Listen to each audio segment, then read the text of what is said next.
Hello everyone. Today our guest, India contemporary painter, Mr. Amit Dutt, जो कि दिल्ली में रहने वाले हैं और इमिनेंट सीनियर आर्टिस्ट हैं इंडिया का। तो सर आपका वेलकम हमारे यूट्यूब चैनल में, जिसका नाम है छवि और जो बायब्स के अंडर में है। तो और ये मुझको बहुत खुश हो रहा हूँ मैं कि आपका पहला इंटरव्यू मैं ले रहा हूँ बंगाल में। हाँ, तो ये मेरे लिए जी, खुशनसीबी है। Thank you very much. जी सर, और आपके आपके लिए भी थैंक्स है कि आप अपना वैल्यूएबल टाइम हम लोगों को दिए हैं। तो पहला क्वेश्चन सर आपके लिए है कि आपका जो पेंटिंग की तरफ और ये आर्ट की तरफ रुझाव जो चाइल्ड टाइम से हुआ है, छोटे जब थे तब से जी हुआ है, वो थोड़ा जर्नी जी हमको बताइए। जी। मैं बड़ा इसमें थोड़ा सा ना बड़ा इंटरेस्टिंग सा स्टोरी है मेरे बचपन का कि स्कूल लेवल तक जो है आपको शायद हैरानी होगी कि मेरे पास आर्ट नहीं था। मैं पेंटिंग इतना नहीं करता था, इतना इंटरेस्ट नहीं था। मैं स्पोर्ट्स में ज्यादा था। मैं एथलीट था, लॉन्ग डिस्टेंसर था, मैं क्रॉस कंट्रीज और वो सब मैं दौड़ता था। और स्कूल जब पास आउट किया तो स्टडीज में मैं बहुत अच्छा नहीं था, है ना। बहुत जो है last, always I was last bencher, है ना। और स्टडीज में कोई बहुत इंटरेस्ट नहीं रखता था। तो उसके बाद जब 12th पास आउट किया तो मार्क्स जो थे वो बहुत कम आए, किसी कॉलेज में कहीं एडमिशन मिला नहीं। तो ये मैं यहाँ पे जो है ना डेस्टिनी को इतना ज्यादा बिलीव करता हूँ कि शायद वो कहीं ना कहीं डेस्टिन्ड था ये चीज कि मुझे आर्ट की फील्ड में जाना था। तो वो स्पोर्ट्स और वो सब चीज कहीं धीरे धीरे छूट गई। और आफ्टर स्कूल जो है मेरा जो है आर्ट के प्रति जो है एक रुझान बढ़ा और मैंने पेंटिंग स्केचेस करना शुरू किया।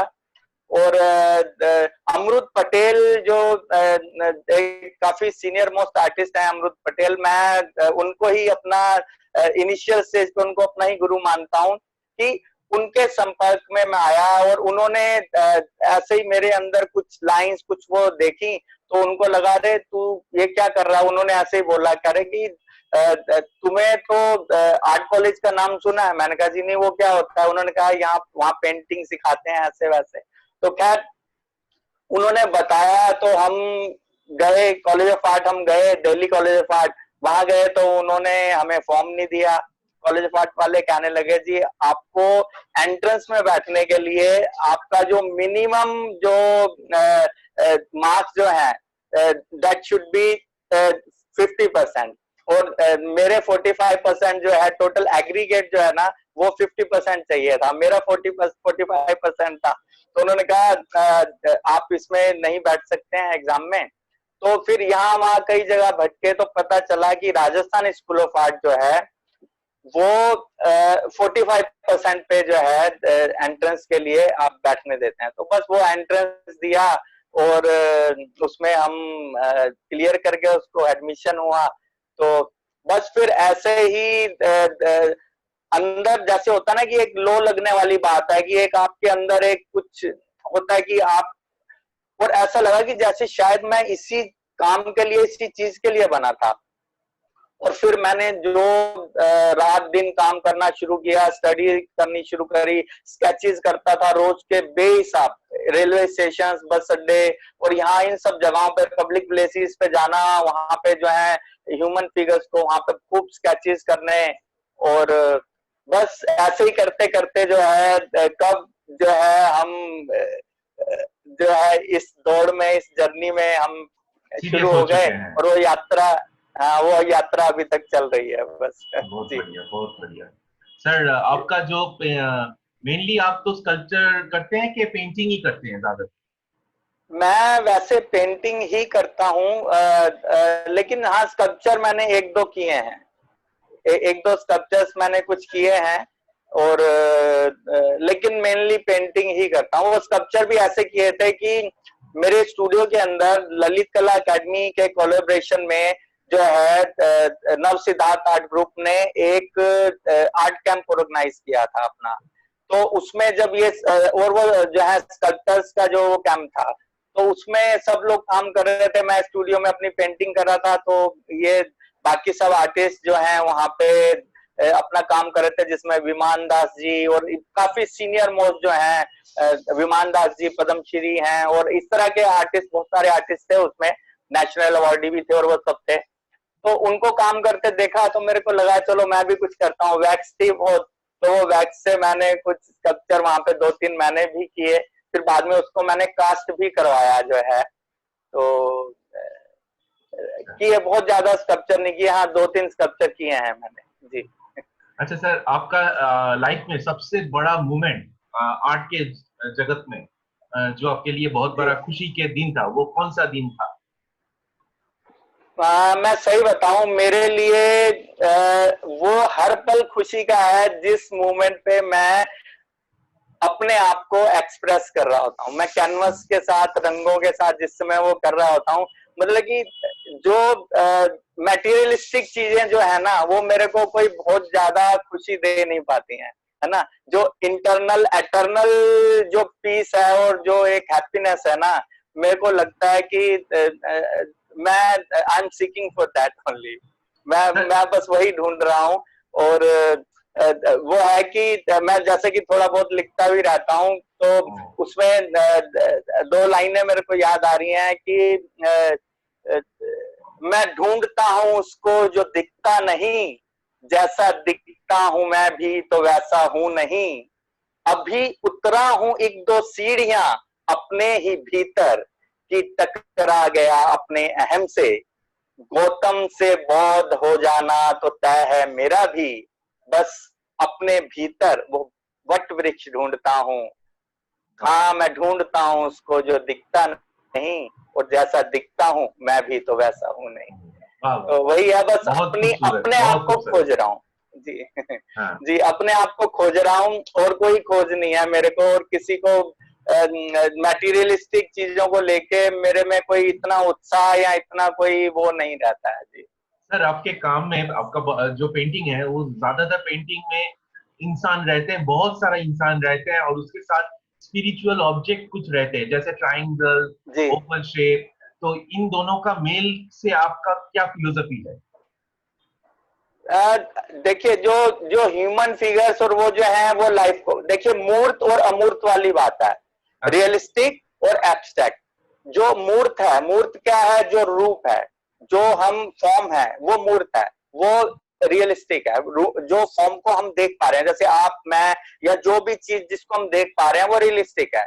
और अमूर्त क्या है, अमूर्त एक, जो एब्स्ट्रैक्ट क्या है, वो एक फीलिंग है, एक एहसास है, उसको आप वो सिर्फ एक भाव है, उसको आप डिपिक्ट नहीं कर सकते किसी तरीके से। जैसे एक जो है कि मेरे अंदर जो एक खुशी की जो फीलिंग है, जो भाव है ना, वो एक बड़ा एब्स्ट्रैक्ट भाव है, वो उसको आप सिर्फ फील कर सकते हो, उसको आप उस भाव को शब्दों में, रंगों में किसी तरीके से अभिव्यक्त नहीं कर सकते।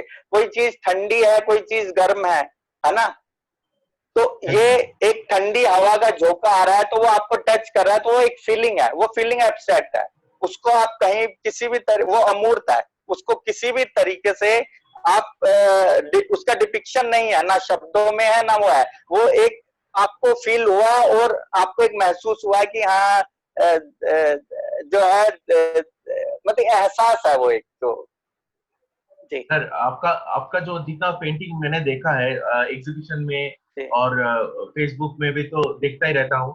तो ये सब पेंटिंग में जो जो इंसान है, उन लोगों का बहुत सारा एक्टिविटी होता है, ठीक है। तो बहुत कुछ बोलना चाहते हैं, लेकिन ऐसा फील होता है कि वो बोल नहीं पा रहे, लेकिन उनका बहुत सारा अंदर से वो है कि मुझको दिखाना है, मुझको बताना है, मुझको जताना है। एक इमोशन है जो एक क्या बोलते हैं, वॉल्केनो की तरह अंदर ही अंदर है, जो निकलना चाहता है, ऐसा ऐसा फीलिंग्स आता है। तो आपका आपका क्या सोच है इसमें? देखिए, हर चीज जो है ना, हलचल जो है ना, कोई चीज जो है वो समय के साथ चलती रहेगी ना, तो सही रहेगी। अगर पानी भी कुछ समय तक रुक जाता है ना, तो उसके अंदर से भी जो है ना स्मेल आने लगता है ना, बदबू आने लगता है उसके अंदर से भी। तो मेरी हर फॉर्म जो है ना वो किसी ना किसी एक मूवमेंट में है, कहीं ना कहीं दौड़, किसी खोज में है, कुछ कुछ इन सर्च है, वो कुछ ना कुछ सर्च कर रही है, कुछ दौड़ रही है। जैसे मैं अपने भीतर उतर के अपने आप को समझने की कोशिश कर रहा हूँ, और वही फॉर्म्स हैं जो उभर के कहीं ना कहीं आती हैं। उसमें ट्राइंगल मेरी फॉर्म में एक आता है। ट्राइंगल जो है वो ऐसे पॉइंट पे ऐसे खड़ा है, नीचे पॉइंट है और ऊपर ऐसे खड़ा है। तो वो जो एक कहेंगे कि भी कोई ऐसी चीज जो इम्पॉसिबल जो चीज है ना, उसको पॉसिबल करने जैसी चीज है कि अपने भीतर। और एलिमेंट्स हैं मेरे अंदर जो है, 5 एलिमेंट्स हैं कि जल, वायु, अग्नि, पृथ्वी, आकाश, जो 5 एलिमेंट्स जिनसे हम कहते हैं हमारा शरीर बना है। तो वही 5 एलिमेंट्स जो हैं वो हमारी बॉडी में हमारी सेंसेस की तरह आए हैं, कि साइट हुआ, है ना, हम जो सुन पा रहे हैं, जो हम बोल पा रहे हैं, है ना, और जो टच की जो एक फीलिंग है ना, स्मेल है। तो ये सारे जो भाव हैं, ये जल जल हुआ टेस्ट, वायु हुआ स्पर्श, अग्नि हुआ रूप जो हम देख पाते हैं, साइट जो है, जल, वायु, अग्नि, पृथ्वी हुआ गंध, स्मेल जो है वो जो हम ले पाते हैं, और आकाश हुआ शब्द, आकाश जो है वो शब्द के रूप में जो है। तो ये 5 सेंसेस हैं, जो 5 एलिमेंट्स हैं वो 5 सेंसेस के तरह हमारी बॉडी में है। और वही होता है कि जब हम कहते हैं कि आदमी अपना शरीर छोड़ता है तो वो मिट्टी हो जाता है। जो पांचों के पांचों एलिमेंट्स जो है ना, वो जहां जहां है वो अपनी अपनी जगह पहुंच जाते हैं वो। तो वही है कि भी उन्हीं 5 सेंसेस को, 5 एलिमेंट्स को, है ना, और जो महसूस करता हूँ भीतर से, जैसा मेरे को महसूस होता है, तो मैं किसी तरह का कोई डमी या कुछ ऐसा नहीं बनाता हूँ। पहले कैनवस एक लगा सामने, कैनवस लगते ही मेरे अंदर से जो भाव, जो एलिमेंट्स, जो कलर्स, जो भी जैसा आता है, मैं उनको बस करना शुरू करता हूँ। पहला डॉट, पहली लाइन जब मैं कैनवस पे लगाता हूँ, दैट पर्टिकुलर डॉट और line tells me what next. और मैं उस डॉट और उस लाइन के पीछे पीछे जा रहा हूं बस। वो जो इमेजरीज, जो चीजें मेरे को आ रही है ना, वो उनके साथ मैं बना नहीं रहा हूं, मैं बह रहा हूं कैनवस के ऊपर। जो भी आ रहा है उसको मैं उसके ऊपर बहता जा रहा हूँ, उड़ेलता जा रहा हूँ, जो जैसी आ रही है ना।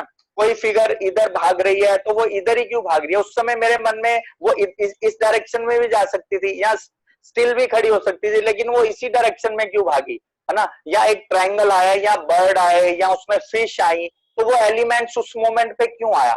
उसके पीछे कोई ना कोई भाव रहा होगा। तो मेरे को वही लगता है कि जैसे हमारा मन बहुत चंचल है, कि अभी मैं आपसे बात कर रहा हूँ, करते करते मेरे माइंड में एक थॉट कोई आता है ना, तो वो विचार मेरे को उस जगह ले जाता है। मान लो मैं यहाँ से अगर सिलीगुड़ी की ही, आप जहाँ है वहीं की बात करता हूँ, तो मेरे को वहां के एलिमेंट्स, वहां की चीजें, मैं वहां खो जाता हूँ। वो चीजें मेरे को, मेरे माइंड में, मेरे उसमें घूमने लगती हैं कि इसी पल में कुछ और बात कर रहा हूँ, और उसी वेरी दैट मोमेंट मैं उस जगह पहुंच जाता हूँ जिसको मैंने विजुलाइज किया। तो हमारा मन जो है ना वो उड़ के कहीं भी जा सकता है, किसी भी जगह। तो वो जो बर्ड्स हैं या वो जो फिशेज है ना, वो उस एलिमेंट को, उसको जो है ना, मेरे मन को, मेरे चित्त को डिपिक्ट कर रही हैं उसके अंदर, कि मेरा मन भी उसी की तरह चंचल है। जैसे जो फिश है, जैसे फिश ऐसे जारी होती है ना पानी में, तो कब वो ऐसे टर्न करेगी या ऐसे टर्न करेगी हम प्रिडिक्ट नहीं कर सकते उसको, है ना, कि वो चलते चलते। ऐसी बर्ड्स का है कि आकाश में ऐसे जाते हैं और अचानक से इधर ऐसे जाते हैं, तो हम उसकी प्रेडिक्शन नहीं है, उसको हम नहीं कर सकते कि ये बिल्कुल स्ट्रेट जाएगा या दाएं घूमेगा या बाएं घूमेगा। तो हमारा मन भी ऐसे ही है कि बैठे बैठे कब कहाँ उड़ेगा, कहाँ जाएगा। और सेम चीज वही है कि जब हम पेंटिंग करते हैं तो मैं कुछ नहीं सोचता हूँ। पेंटिंग करते हुए मैं बैठा हूँ और कैनवस के सामने वो चल रहा है, जो भाव चल रहे हैं वो चल रहे हैं, बैठता जा रहा हूँ, उसके अंदर एक्सप्लोर कर रहा हूँ अपने आप को, चीजों को, कौन सा कलर कैसे आएगा। उस समय जो भाव, जैसा रंग, जैसी आकृतियां, जैसा जो कुछ आता ना, उसको मैं एज इट इज उसके ऊपर उड़ेलता चला जाता हूँ। मैं ऐसा नहीं सोचता हूँ कि यहाँ पे नीला लगा दूं, मेरे मन में अगर लाल रंग का भाव है तो मैं लाल ही लगाऊंगा, अगर मेरे अंदर हरा है तो हरा लगाऊंगा, क्योंकि उस समय उस मोमेंट पे उस रंग के आने का कोई ना कोई मतलब है, कोई ना कोई औचित्य है उस बात का। जी, तो उसी के साथ मैं बहता हूँ, उसी के साथ मैं चलता चला जाता हूँ। जी, आपका एक छोटा वीडियो देख रहे थे फेसबुक में सर, वहां पर आप जी, चारकोल ड्राइंग कर रहे थे, और ये जी, चारकोल ड्राइंग के ऊपर आप थोड़ा शब्द बोल रहे थे, पोएट्री आई जी, थिंक हो सकता है, थोड़ा वो थोड़ा हमको जी, बताइए, वो जी। चारकोल वो का। क्या है कि हाँ बोलिए।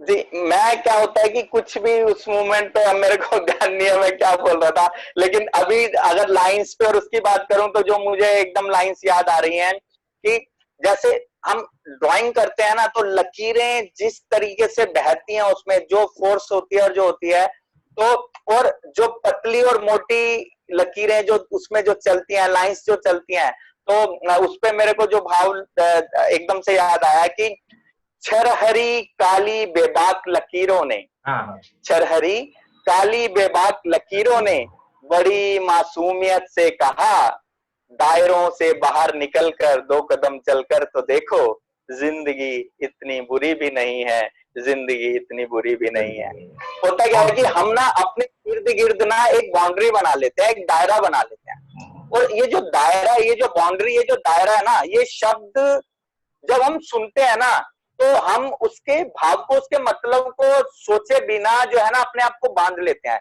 ये जो बाउंड्री है ना, ये जो दायरा है, ये दायरा एक छोटे से डॉट के जितना बड़ा भी हो सकता है और ये पूरे ब्रह्मांड के जितना बड़ा भी हो सकता है। ये हमारे पे डिपेंड करता है कि हम अपने इर्द गिर्द वो एक डॉट जितना छोटे दायरे में रहना चाहते हैं या पूरे ब्रह्मांड में हमको अपना एक दायरा बनाना चाहते हैं, ये हमारे पे डिपेंड करता है। तो वही है कि वो जो बाउंड्री है ना, अब हमें कितना सैलाब चाहिए, है ना, कितना बड़ा दायरा चाहिए, वो हम लोग डिसाइड, वो हमारा मन, हम डिसाइड करेंगे उसको, है ना। तो इसमें भी वो है कि कई दायरों में बट गई जिंदगी, कई दायरों में बट गई जिंदगी, कहीं फैली तो कहीं सिकुड़ गई जिंदगी, खींचा था हाशिया जो जिंदगी के गिर्द, हाशिया मीन्स बाउंड्री, खींचा था हाशिया जो जिंदगी के गिर्द, छोटा हो गया या बढ़ गई जिंदगी। कि एक जो दायरा हमने अपनी लाइफ के इर्द गिर्द खींचा, है ना, वो दायरा हमने छोटा कर लिया, या हम ही इतने बड़े हो गए कि उस दायरे में नहीं समा पा रहे। समा पा रहे हैं। तो इस तरह के, हाँ जी, इस तरह के भाव कुछ कुछ आते रहते हैं और वो जी होता रहता ये है बस। ये एकदम मैंने क्या बोलते हैं इसको, इमोशन और फिलोसफी का एक सम्मिश्रण है, जो आप जो पहले जी, स्टार्ट किए थे, खुद का एग्जिस्टेंस, खुद के बारे में सोचना, खुद के अंदर में जी, झांकना, तो उससे धीरे जी, धीरे ये सब बातें, छोटा छोटा चीज में ध्यान आ जाता है, जैसे चारकोल का एक डॉट, ऊपर से इतना ब्रह्मांड, दो अलग चीज है लेकिन एक ही जगह से स्टार्टिंग है। जी, तो बिल्कुल, बिल्कुल। अब क्या होता है कि छोटी-छोटी बातों पे, जैसे कैनवस पे मैं काम करने बैठा, जो है अब और मैंने यूजुअली मैंने, आपने देखा भी होगा, मैं बड़े साइज के काम पे बहुत कंफर्टेबल रहता हूँ। मेरे को लगता है कि मेरी जो एनर्जी है, जो एक फोर्स है ना, एक होता है कि एक मुझे छोटा सा लाइन लगाना है, तो इसमें वो मजा नहीं है जो मैं ऐसे करके जो खुल के हाथ आता ना, हाँ, अंदर से पूरा एक एनर्जी जा रहा है मेरा, और अच्छा। इसी इसी स्ट्रोक को अगर मुझे इतने से सरफेस पे लगाना है, तो इतने में ऐसे लगा जैसे अंदर ही मैं सप्रेस होके रह गया, घुट के दब के रह गया ना, तो उसको खुलापन चाहिए। तो मेरे वही वर्क्स हैं, मतलब छोटे से छोटे काम मेरे जो है 5 फुट 6 फुट, और बड़े काम ऐसे ही है 15 20 फीट 25 फीट, मैं बहुत बड़े बड़े काम करता हूँ। तो हाँ, ऐसे ही वो मैंने एक मैंने बार देखे। कैनवस, एक ऐसे ही एक बार मैंने कैनवस लगाया सामने, 10 फीट बाई 10 फीट का कैनवस था। मैं जैसे ही बैठा तो मन में ना एक विचार आया, एक थॉट आया कि ये हमारा जो एक कैनवस के साथ एक डायलॉग ही तो है, एक एक जो है कन्वर्सेशन है, कि खाली कैनवस है, अब वो मेरे को कह रहा है कि भाई कुछ कर सकता तो आजा, कर मेरे ऊपर, तेरे में है हिम्मत तो आजा। और मैं, मेरे अंदर से तो ये जो है ना शब्दों में रूप बना, कैसे बना कि कैनवस मेरे को कह रहा है कि कुछ तन्हाइयां, कुछ खामोशियां मेरे बदन पे मल दो, मेरी बेचैन रूह को शायद सुकून मिले। कि और मेरे अंदर से क्या आवाज आ रही है कि ये जो अब होता क्या कि एक आर्टिस्ट के सामने जब कैनवस लगता है ना खाली, तो उसकी बेचैनी बढ़ जाती है, उसका जो एक थॉट प्रोसेस स्टार्ट हो जाता है और उसको अंदर से कुछ होता है कि इस पे कुछ करना है मेरे को। तो वही है कि कैनवस ने मेरे से कहा कि कुछ तन्हाइयां कुछ खामोशियां मेरे बदन पे मल दो, मेरी बेचैन रूह को शायद सुकून मिले। और मेरे अंदर से क्या आवाज आई कि ये जो बेचैनियां दौड़ती फिरती है मेरी रगों में, ये तुम हो या मेरा ख्याल। और मेरे बदन से जब महक आने लगे सौंधी मिट्टी की, तो समझ लेना मेरी रूह रोशन हो चली है। और तेरा बदन भी, कैनवस को कह रहा हूं, और तेरा बदन भी महकने लगे जब मेरे बदन सा, तो समझ लेना मेरी रूह ने छुआ है तेरी रूह को।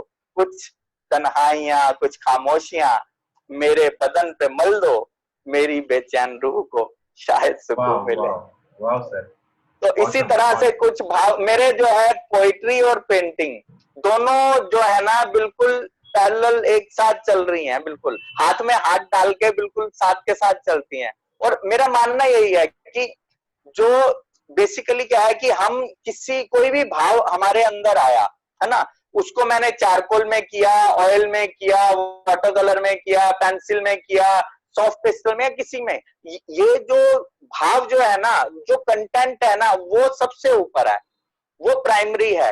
ये बाकी जो मटेरियल है ना, ये सेकेंडरी है, क्योंकि ये जस्ट एक माध्यम है हमारा काम करने का, है ना, एक मीडियम है हमारा, जो वो रंग है जो है। और इसी तरह से शब्द है, आपने किसी भी भाव को, जो भाव मेरे अंदर आया उसको मैंने शब्दों के तरीके से उसका रेखांकन किया, है ना, या रंगों और लकीरों के माध्यम से उसको पोर्ट्रे किया, एक ही बात है। दोनों, क्योंकि भाव वही है, वो शब्दों के माध्यम से उसकी डिपिक्शन हो या रंगों और लकीरों, और कोई भी, बाकी सब ये मीडियम है। मेन चीज वही है, जो भाव, जो फीलिंग हम जो अपने अंदर फील कर रहे हैं, वो सबसे ऊपर है, बाकी ये सब चीजें सेकेंडरी हैं। जी, आपके बातों से एक एक जैसे कवि एक एक सुकून जैसा फीलिंग्स आ रहा है, जैसे कि एक फूल में जब भंवरा बैठते हैं तो फूल का जो पराग जी, जिसको उसके बॉडी में लग जाता है। हाँ, जैसे वो जी, फूल में बैठा था, उसका एक वीकनेस वो कैरी करके लेके जा रहा है, दूसरे फूल में जा रहा है, जगह जगह जा रहा है, और वो स्मेल उसके साथ फैलता चला जा रहा है। तो ऐसे ही आपके साथ बात करने हुए वो कैनवस के साथ आपका रिलेशनशिप एक कभी लगता है कि आपको चैलेंज करता है और कभी आपको इनवाइट करता है। हाँ, तो जी, ऐसा एक भाव भी बिल्कुल, हो रहा है आपके साथ बात करते हुए। जी, जी। तो और होता पता है क्या है कि हम जो भी चीज बना रहे हैं ना, हम्म, मेरे को लगता है कि वो हमारे कॉन्शियस और सबकॉन्शियस माइंड में कहीं ना कहीं वो स्टोर है। हमारा जो कॉन्शियस और सबकॉन्शियस है ना, उसका जो फ्लॉपी है ना, पता नहीं कितना गीगाबाइट का, कुछ नहीं मालूम, वो उसका कोई हिसाब नहीं है। वो वो हम आंखों से देख रहे हैं, सोते हुए कोई हम ड्रीम ले रहे हैं, या कहीं बचपन से लेके अब तक, या उससे पहले भी कभी कुछ ना कुछ मेमोरीज, कुछ ऐसी चीजें होती हैं जो जाने अनजाने वो हम महसूस करते हैं, लेकिन हमारा जो कॉन्शियस है ना, वो शायद इतना अलर्ट नहीं होता, वो उसको रजिस्टर नहीं कर पाता, उसको रजिस्टर नहीं कर पाता। लेकिन सब कॉन्शियस उसको कहीं ना कहीं रजिस्टर कर लेता है हमारे अंदर। हम जो कुछ भी बनाते हैं, क्योंकि जिस चीज को मैंने कभी एक्सपीरियंस नहीं किया, या जिस चीज को मैंने कभी देखा नहीं, महसूस नहीं किया, तो उस चीज की मैं डिपिक्शन कर कैसे सकता हूं। अगर मैंने एप्पल को कभी देखा नहीं हो कि एप्पल लाल होता है और उसकी शेप कैसी है, तो मैं उसको बनाऊंगा कैसे, उसकी एकदम डिपिक्शन हो ही नहीं सकती। तो कहीं ना कहीं जो भी फॉर्म्स, जो फीलिंग्स, जो चीजें आ रही है ना, हमारा कॉन्शियस और सबकॉन्शियस माइंड उसको कहीं अपने अंदर रख के बैठा है। और जब हम वो काम करते हैं ना, तो उससे रिलेटेड जैसे ही कोई भाव हमारे अंदर आता ना, तो उससे मिलती जुलती इमेजरीज जो है, जो हमारे अंदर कहीं है, वो एकदम से उभर के हमारे सामने आ जाती हैं। तो यही है, एक कलाकार जो है ना, वो इतना सेंसिटिव होता है ना, बस यही एक फर्क है, ये एक लेमैन में और एक कलाकार में, वो किसी भी फील्ड में हो, वो चाहे विजुअल आर्ट हो चाहे परफॉर्मिंग आर्ट हो, है ना, सभी तरह के कलाकार जो होते हैं वो बहुत सेंसिटिव होते हैं, और उनकी सेंसिटिविटी इतनी वो होती है कि वो बहुत जल्दी चीजों को सेंस करते हैं, और उनको बहुत जल्दी वो जो है ना उसको बात को कह पाते हैं। और जो एक लेमैन जो होता है ना वो उसको महसूस उस लेवल पे नहीं कर पाता, इसलिए शायद वो अपनी बात को सही ढंग से कह नहीं पाता। तो एक कलाकार जो है वो अपनी बात को बहुत सही ढंग से सही तरीके से कह जाता है। जी अच्छा सर, आप तो कलर में यकीन करते हैं और ऊपर से बड़ा बड़ा कैनवस में काम करते हैं, तो ये जी काम करते वक्त जब आप कलर यूज करते हैं तब जी जो बना रहे हैं उसको उसके बारे में ज्यादा सोचते हैं कि जैसे गोज विथ फ्लोज, आप जैसे बोल रहे थे, जैसे जी खुद ब खुद आपके तरह से वो होने लगता है, स्पॉन्टेनियस एक्ट होता जी है। तो जी बिल्कुल। जब ये दर्शक आपसे पूछते हैं कि ये इसको कैसे सीखा जाए, तो आप क्या बोलते हैं? हाँ जी, तो ये जो देखिए स्पॉन्टेनियस मूवमेंट है। ये ना स्पॉन्टेनियस है ये चीजें, इसको जो है ना दुनिया में कोई भी इंसान जो है ना किसी को देखिए जो आर्ट कॉलेजेस वगैरह ये सब चीजें जो ये जितनी भी जगहें हैं ना, यहाँ पे आप जाते हैं सिर्फ टेक्निकल नॉलेज आपको मिलती है, ठीक है। इसमें आपको बताया जाएगा ब्रश कैसे, वाटर कलर कितना पानी, ऑयल कलर कितना ऑयल, कितना कलर, है ना, चारकोल को कैसे पकड़ना है, उसका इम्प्लीमेंटेशन कैसा है। तो इम्प्लीमेंटेशन है ये बिल्कुल वैसे ही है। मैंने पीछे अभी एक ऐसी बातचीत में जो है फेसबुक पे मेरा एक वीडियो भी शायद आपको इसी से रिलेटेड मिलेगा, इसी पे ही पूरा मैंने एक वीडियो किया था। तो उसमें क्या चीज है कि जो भाव है ना, मैं किसी को सोचना कैसे सिखा सकता हूँ कि आप कैसे सोचें, है ना, मैं आपको पेंसिल कैसे पकड़नी है, ब्रश कैसे, रंग कैसे, कितना कलर में पानी कितना मिलाना है और उसको कैसे इंप्लीमेंट करना है वो तो सिखा सकता हूँ, लेकिन एक भाव जो आपके अंदर आया उसको आप सोचोगे कैसे, वो मैं कैसे सिखाऊं। ये बिल्कुल वैसा हो गया कि मैंने आपको जो है साइकिल चलाना या गाड़ी चलाना तो सिखा दिया, लेकिन कब किस मोमेंट पे हॉर्न बजाना है और कहाँ ब्रेक लगानी है ये मैं आपको कैसे सिखाऊंगा। ये तो उस वेरी पर्टिकुलर मोमेंट पे जो है ना वो आपके अंदर से वो आएगी कि कोई आया एकदम से तो आपको उस समय ब्रेक लगाना है या हॉर्न बजाना है ना। तो ये बिल्कुल वैसा ही एक फीलिंग है कि आपको नहीं सिखाया जा सकता। ये जो स्पॉन्टेनिटी जो है ना, स्पॉन्टेनियस जो एक एक्शन होता है ना, ये आपके अंदर से ही एकदम से आता है कि उस मोमेंट पे भाई फ्रंट पे जो सोल्जर्स जो फ्रंट पे लग रहे हैं, कहाँ से गोली आ रही है, कैसे आ रही है, उसको कैसे काउंटर करना है। मैं यहाँ पे बैठा हुआ जो मैं देख नहीं पा रहा, मैं कैसे बताऊं उसको दाएं चला के, मैं कह रहा हूँ दाएं चला और गोली आ रही है बाएं से, तो उसको काउंटर बाएं पे करना है। वो जो है ना बिल्कुल वैसी सी ही ये बात है।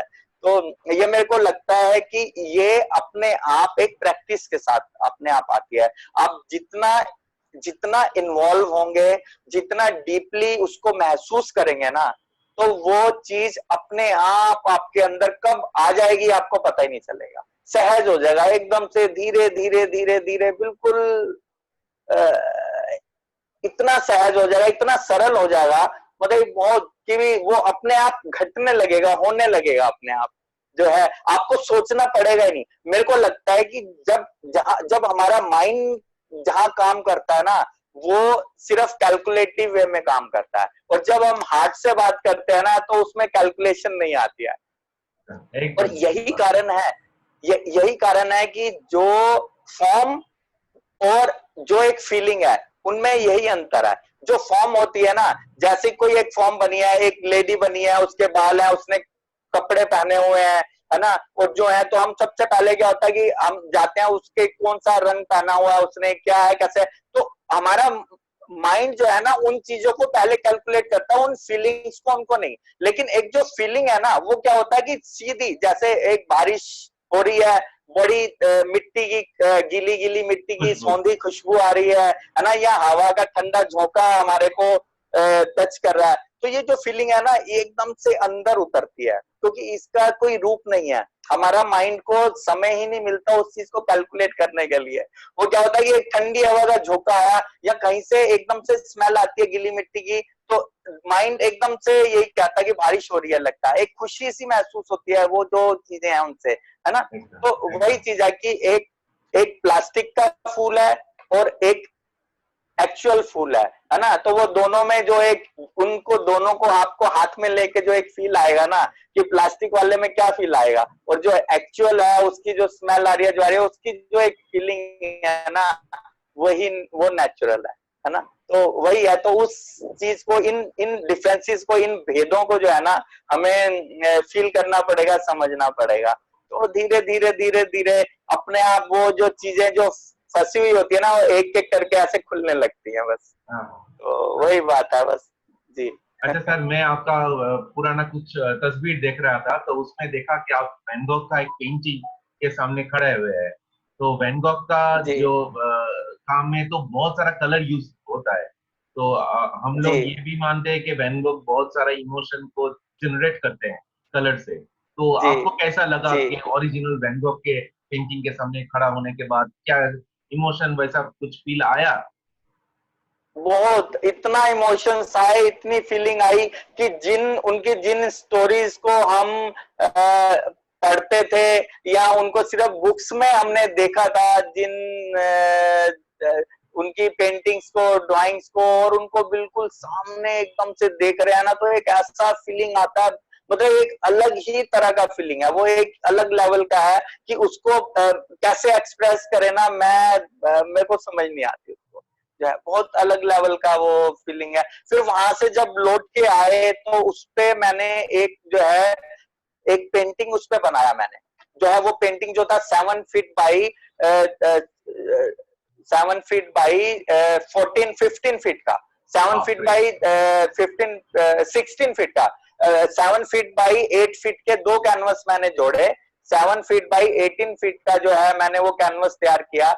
और उसमें उन उनकी जो पेंटिंग्स की जो फॉर्म्स हैं, है ना, उनका जो सेल्फ पोर्ट्रेट है उसको, और मेरी जो फिगर्स हैं उनको लेके, उसका मैंने टाइटल भी पेंटिंग का रखा, गुफ्तगू, अ डायलॉग, जो आपस में जो वहां जाके जो उनके काम को देख के जो जो मन में भाव आए, जो है, तो एक जो उनसे जो मेरा जो डायलॉग हुआ, तो उस चीज को फिर मैंने उनके जो सनफ्लावर और वो जो भी एलिमेंट्स थे और मेरे जो पेंटिंग्स के एलिमेंट्स हैं, उनको वो मैंने पूरी पेंटिंग में जो है उन एलिमेंट्स को यूज किया और बनाया। मैं देखता हूँ शायद मेरे पास यहाँ पे कुछ हो तो मैं शायद उसका कुछ विजुअल मैं आपको दिखा पाऊँ।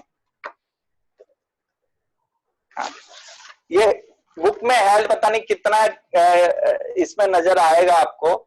अच्छा तो अच्छा, ये आ जो रहा है। है ये, वो स्टारी नाइट का हाँ सीन भी आ रहा है ऊपर से, स्काई में जो जी हाँ, स्टारली सर्किल। नाइट का है, उनके उनके जो है फेस के ऊपर से मैंने जो है हाँ वो हाँ हाँ, सर के ऊपर इमेजरीज से। उनकी निकाली है।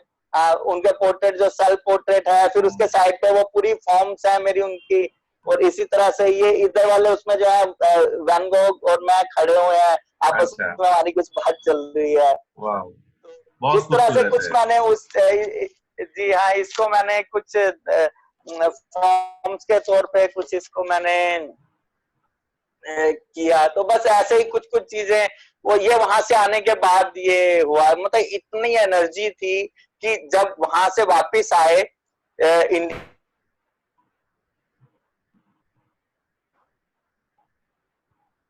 कुछ 7 8 फीट के कैनवस में नहीं हो पाएगा, फिर मैंने 2 कैनवस जोड़े और उसमें मैंने, और ये पूरा कैनवस जो है मैंने हार्डली 2 डेज के अंदर मैंने कंप्लीट किया। जो है शुरू हुआ और पता ही नहीं चला कब 18 18 20 20 घंटे एक ही स्ट्रेच में काम किया।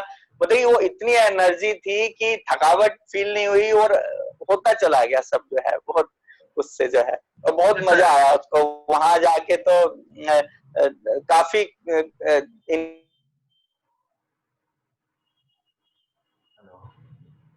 एक्सपीरियंस था, अलग तरह की फीलिंग थी।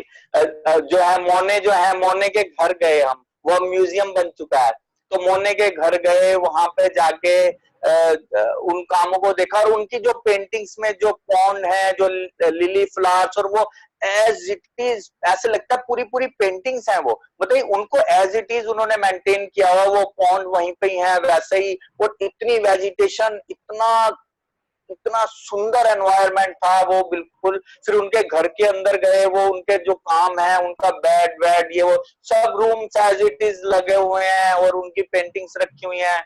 और कॉर्नर पे एक जो है उनका ईजल, जो जिसपे वो रख के काम करते होंगे, वो ईजल रखा हुआ था। तो उस ईजल पे ए, ए, को देखा, एक अलग से भाव आए कि ये वही मतलब कि ईजल है जिसपे उन्होंने कैनवस लगा लगा के कितने पेंटिंग्स बनाई हैं, कितने वो की हैं। तो फीलिंग्स तो बड़ा एक अलग अलग सा एहसास हो जाता है फिर। जी बिल्कुल बिल्कुल, अच्छा क्योंकि सर, वो जो है ना बहुत प्योर सोल थे वो लोग, जो काम करते थे उनपे, उनके कामों में ना उनकी रूह नजर आती है। पूरा वो काम, डेडिकेशन से एक काम होता है किए कि थे। बिल्कुल वो डेडिकेशन और वो जो चीजें हैं ना, वो उनके अंदर नजर आती हैं कि वो उस भाव को, उस मोमेंट को जीते थे वो लोग जो है। हाँ और एकदम, ये वो तो फीलिंग, वो सेंसिटिविटी, वो सब चीजें उन कामों में नजर आती हैं जी। एकदम। अच्छा सर, थोड़ा अलग सा टॉपिक में बात करते हैं कि जी दिल्ली में तो बहुत सारा राजनीतिक उथल पुथल होता है, और ऊपर जी से अभी तो कोरोना का भी बहुत सारा सिचुएशन खराब चल रहा है। तो हाँ जी। इस माहौल में एज ए आर्टिस्ट आपको क्या फीलिंग्स आता है? क्या इसका क्या रिएक्शन आता है आपका? रिएक्शन यही है कि अंदर से बहुत ज्यादा जो जैसे अभी हाल फिलहाल में जो एक यहाँ पे सीन बना था कि बेचारा मजदूर जो है वो घर जाना चाह रहा है, और यहाँ राजनीति चल रही है ना।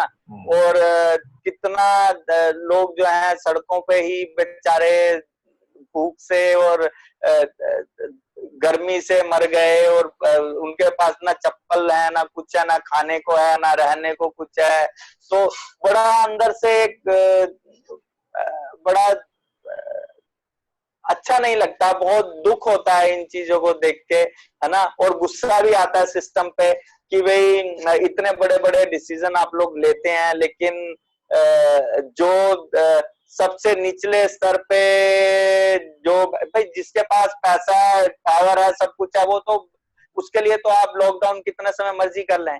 लेकिन जो बिल्कुल गरीब दबा कुचला जो इंसान है, जो बिल्कुल पॉवर्टी लाइन पे जो बैठा है, तो उसके लिए जो भी हमारे को, हम किसी भी तरह का कोई भी रूल या कोई भी चीज हम इम्प्लीमेंट करते हैं, तो हमें ऊपर के लेयर से नहीं, सबसे नीचे वाली लेयर पे जो इंसान बैठा ना, उसको सोच के, उसके सरकमस्टांसिस के हिसाब से हमें चीजें इम्प्लीमेंट करनी चाहिए, और उनके बारे में सबसे पहले सोचना चाहिए। क्योंकि ऊपर वाला तो कर लेगा अपने आप, उसके पास बहुत रिसोर्सेज हैं। वही इंसान जो नीचे बैठा ना, उसके पास रिसोर्सेज नहीं है, उसके लिए तकलीफ का बात है, तो उसके लिए सोचना चाहिए।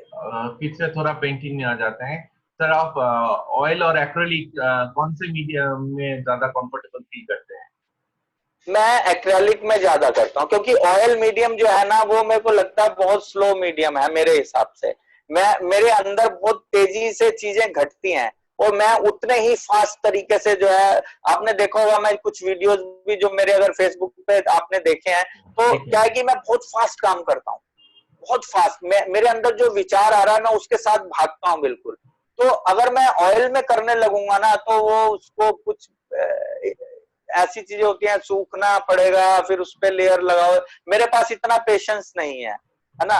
और मेरे को लगता है कि उस मोमेंट पे ये इंस्पिरेशन जो होती है ना, वो बहुत मोमेंटरी होती है, वो उस मोमेंट पे आती है ना। और उसी समय अगर आपने डाइल्यूट हो उसको जाता है। उसी समय नहीं किया, तो वो विचार आपका भाग जाएगा, है ना। तो मेरे एकदम। पास इतना समय नहीं है कि मैं उसको, और सजाने का टाइम नहीं है मेरे पास। मैं आर्ट करता हूँ बिल्कुल स्पॉन्टेनियस करता हूँ, जो भाव जैसा है उसको लगा दिया।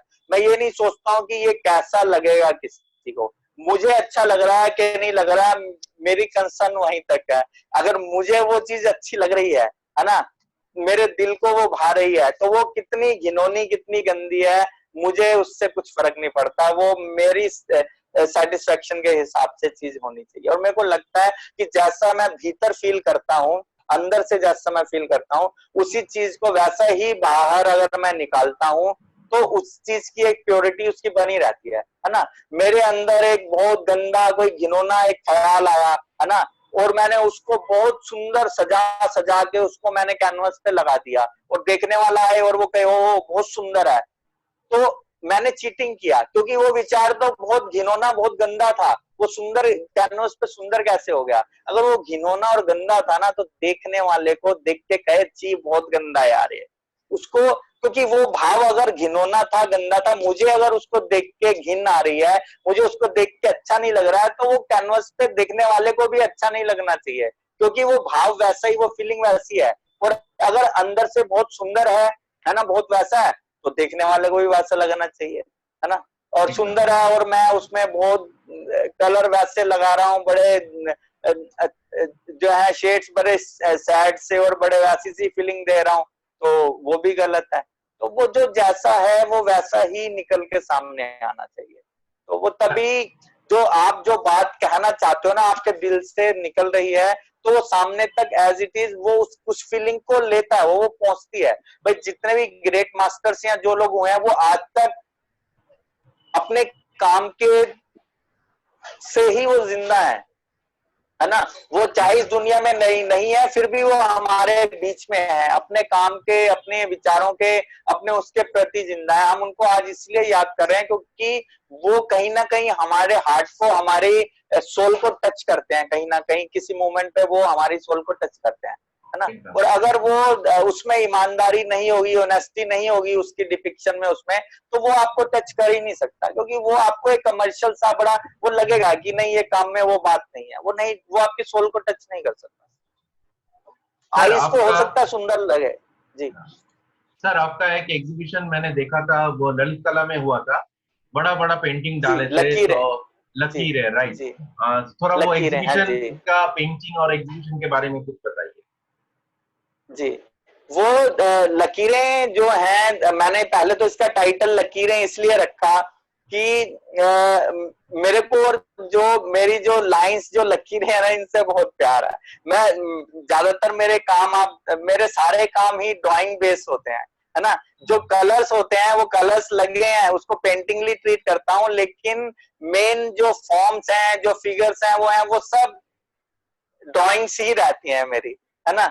और उसका पहला कारण यही था कि उसको मैंने लकीरें रखा, और दूसरा फिर मन में यही बात थी कि जब लकीरें जब आ जाता है ना, तो माइंड में ऐसा आ जाता है जैसे एक होता ना कि बॉर्डर बन जाते हैं कि ये वाली कंट्री है, ये वाली। तो लकीरें सिर्फ खींचने से वो पार्टीशन ही नहीं होते, लकीरें खींचने से हम दिलों को जोड़ भी सकते हैं, है ना।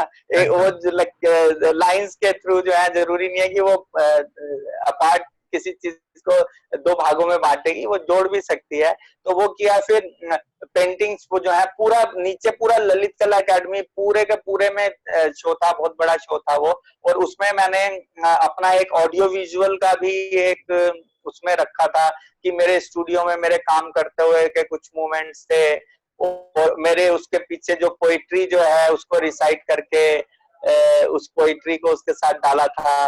तो ओवरऑल बहुत अच्छा था। और उसमें मैंने काफी एक्सपेरिमेंटल कुछ काम भी डाले, जैसे इंस्ट्रूमेंट्स वगैरह मैंने कुछ पेंट किए थे, सितार, तबला, हारमोनियम, है ना, ढोलक जो है। तो मेरे को लगता था कि भी उनको जब देखते थे ना, तो वो ब्राउन ब्राउन से, मतलब कि मेरे को लगता था कि जब म्यूजिक इसमें से निकलता है तो कितना लाइवली होता है, हमारे को कितनी खुशी देता है। लेकिन वो इंस्ट्रूमेंट देखें तो वो बड़े ब्राउन ब्राउन से, थके थके से, वैसे से लगता था। मेरे को लगा ये भी कुछ वैसे होने चाहिए। तो उनको मैंने बहुत कलरफुल उन इंस्ट्रूमेंट्स को पेंट किया था। उसमें मैंने पूरा मेडिटेटिव जो है फॉर्म्स को लेके, और बड़े खुशनुमा कलर्स जो है, बहुत ब्राइट कलर्स को लेके मैंने उनको उसमें पेंट किया। ग्रामोफोन एक पेंट किया उस जो है, और रिकॉर्ड्स को पेंट करके मैंने उसमें लगाया। और इस तरह से अलग अलग और कई एक्सपेरिमेंटल चीजें भी मैंने उसमें लगाई। और काम तो मेरे थे बड़े बड़े साइज के, 10-10, 15-15 फीट के वर्क्स उसमें मैंने लगाए। तो ओवरऑल बहुत अच्छा एक्सपीरियंस था, बहुत मजा आया उसको करके जी। सर एनीवे आज का ये सेशन आपसे बात करना बहुत अच्छा लगा, बहुत कुछ सीखने को मिला। और मैं चाहता जी जी हूँ मेरे दर्शक के लिए, मेरे यूट्यूब चैनल का दर्शक के लिए और बंगाल के दर्शक के लिए आप एक जी। आपके तरफ से कोई मैसेज अगर देना चाहते तो दीजिए। मैं तो बस यही कहूंगा कि पहले तो मैं दो शब्द ये बोलूं कि मेरे जहन में, जहन मीन्स मेरे थॉट में, मेरे माइंड में, मेरे जहन में उफनता सैलाब विचारों का, और उसमें कुल बुलाते टीस मारते से कुछ शब्द, शायद फिर से कोई लम्हा परेशान सा, चाहता है जीना जी भर के फिर से पन्नों पर। तो बस मैं यही कहूंगा कि अपने आप को अलर्ट रखें, है ना, और अपना जो भी आप काम करते हैं, पेंटिंग, स्कल्पटर हैं, या सिर्फ मैं विजुअल आर्टिस्ट क्यों कहूँ, परफॉर्मिंग आर्टिस्ट, और सबके लिए मैं बात करता हूँ कि आप अपने सबसे पहले अपने आप से प्यार करें, है ना। जब आप अपने आप से प्यार करने लगेंगे तो सबसे आप प्यार करेंगे, है ना। अपने आप को समझना बहुत जरूरी है। जब तक मैं अपने आप को, अपने भीतर उतर कर अपने आप को नहीं समझा ना, तो मैं दुनिया की और कोई चीज को नहीं समझ सकता। तो मैं तो अभी तक अपने आप को ही समझ रहा हूँ, रोज अपने भीतर उतर जाता हूँ, है ना, रोज अपने आप को ढूंढता हूँ अपने अंदर कि मेरे यहाँ दिल के यहाँ वहां कोने में कोई ऐसी चीज रह गई हो जो अनछुई छूट गई हो, जो जिसको मैं नहीं अभी तक देख पाया हूँ।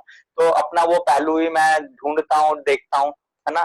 तो यही कहूंगा कि आप जो भी करते हैं दिल से करें, है ना, और ईमानदारी से उसको करें, तो रास्ते अपने आप बनते चले जाते हैं। और रास्ते हमें ना ये रास्ता ऐसा है कि इसको, इस पे चलते जाना है। कुछ ढूंढने की कोशिश करेंगे तो कुछ नहीं मिलेगा। आप इस पे चलते चले जाएंगे ना, तो अपने आप चीजें, अपने आप को जो मिस्ट्रीज है ना, जो वो अपने आप सोल्व होती चली जाएंगी और खुलती चली जाएंगी, और आप हर पल अपने आप को नया और अलग महसूस करेंगे।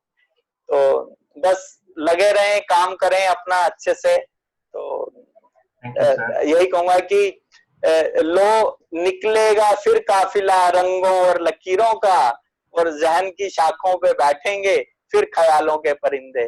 तो ये जो थॉट्स के जो बर्ड्स हैं, हमारे जो ख्यालों के जो परिंदे हैं, वो हमारे जहन की शाखों पे बैठते रहें, थॉट्स पे बैठते रहें, और उससे चुग चुग के जो है वो हमारे कैनवस के ऊपर जो है खुले आसमान पे, कैनवस जैसे खुले आसमान पे वो अपना विचरते रहें, उड़ते रहें, फ्लाई करें। तो बस इतना ही कहूंगा मैं।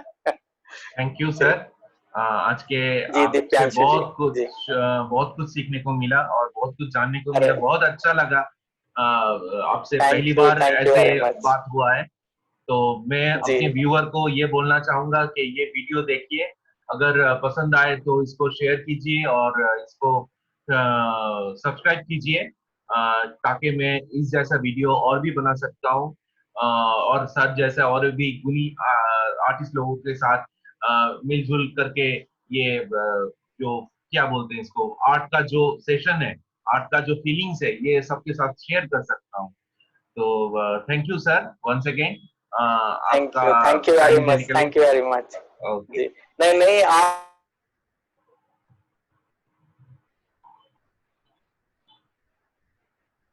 हेलो